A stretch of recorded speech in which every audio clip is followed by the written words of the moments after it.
Hello everyone, আশা করছি সকলে অনেক বেশি ভালো আছেন। তো আপনারা ফোনের সার্চ হিস্ট্রি কিভাবে ডিলিট করবেন এই বিষয়টা আজকে দেখাবো। এটা দেখার জন্য আপনি যে কোনো একটা ব্রাউজার ওপেন করবেন। ওপেন করার পর সার্চ বক্সে লিখবেন মাই অ্যাক্টিভিটি। এই লেখাটা সার্চ অপশনে লিখবেন, লেখার পরে এন্টার করবেন। এন্টার করার পরে প্রথম একটা ওয়েবসাইট আসবে, মাই অ্যাক্টিভিটি। এই ওয়েবসাইটটাতে আপনি ক্লিক করবেন। ক্লিক করার পর একটু ওয়েট করবেন। ওয়েট করার পর আপনি কোন কোন জায়গায় প্রবেশ করছিলেন ফোনটা দিয়ে আপনার সব এখানে সার্চ হিস্ট্রিগুলো শো করবে।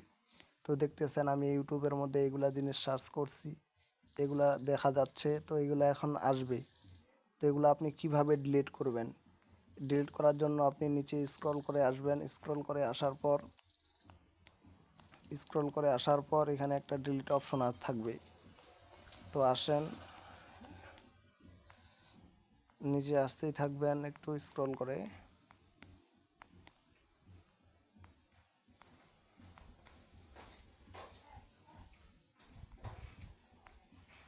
এখানে একটা ডিলিট অপশন পাবেন, সামনের দিকে থাকবে।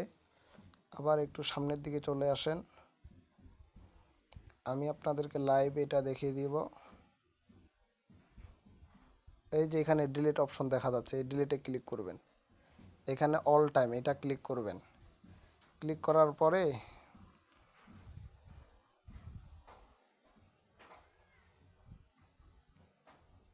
এখানে নেক্সটে ক্লিক করবেন।